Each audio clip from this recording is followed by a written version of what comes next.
بنجيب درائن يكون ظريف ومستوي يا غوالي، ومباشرة بنحطه بهذا الشكل وبناخذ هالدرائنة وشو بنعمل له؟ بكل بساطة بنجيب السكينة وبنقسمها مثل ما انتم شايفين بالنص، ومن ثم مباشرة من السكينة نفسها نيجي كمان بنقسمها بالنص بس من الجهة الثانية، هيك بيصير عنا الدرائن لأرباع. بنسمي بالله إذا الدرائن مستوية لازم نفكها بهذا الشكل يا غوالي. شوفوا يا عيني، الله الله الله، بنحطها مثل ما انتم شايفين. وبس عبينا البريق اللي عندنا بالدرائن المستوي يا غوالي، مباشرة عندي هون بريق شاي بيكون فيه المي اللي عم تغلي، بدي احط فيه نسبة كبيرة من السكر. طبعا بالنسبة للسكر بترجع على حسب الرغبة، بس نصيحة لا تكتروا، مو مشان شيء، مشان صحتكم يا غوالي، ولكن اكيد بامكانكم انه تحطوا كمية منيحة من السكر، وانا حاط هون كمية منيحة لانه العصير اللي عندي او الايس تي لازم يعطيني الحلاوة المناسبة، وهذا بيرجع اكيد على حسب الرغبة. في ناس بتحب انه تحط زيادة وفي ناس بتحب تحط اقل، مثل ما قلت لكم بيرجع على حسب الرغبة.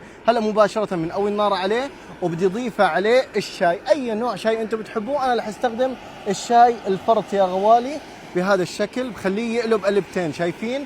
بس يقلب قلبتين بيعطيني النكهه الطيبه والرائعه والجميله، وكمان اللون الخرافي. خليني اول النار تحته هيك شويه يا عيني، الله الله الله، خصوصا انه نحن على الشاطئ يا غوالي، فالايس تي هذا رح يطلع جدا خرافي. هيك صارت اموره باللوز. هلا بنطفي عليه وبنيجي مباشره رح اخذ البريق. وين بدي اجي؟ لعند الخوخ او الدرائن مثل ما هو، وانتم اكتبوا لنا بالتعليقات يا غوالي شو بتسموه ببلدكم.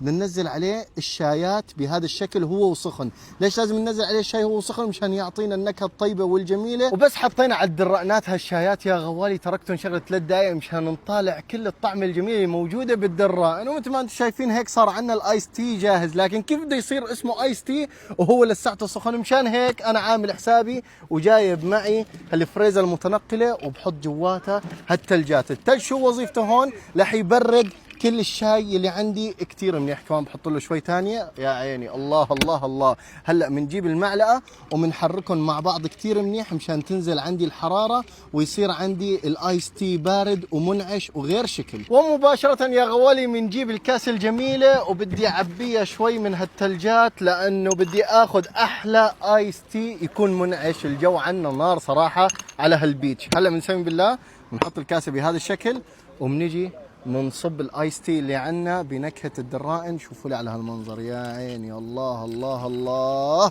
هذا هو ايس تي عن حق وحقيقي. شوفوا لي على هالمنظر، يا سلام يا سلام. وبهيك يا غوالي مثل ما انتم شايفين الايس تي السريع الرهيب صار عندنا جاهز. شوفوا لي على هالمنظر، بسم الله ما شاء الله، وشوفوا لي على هاللون. طبعا بامكانكم تغمقوا اللون اذا تقلتوا الشاي، وهذا مثل ما قلت لكم بيرجع على حسب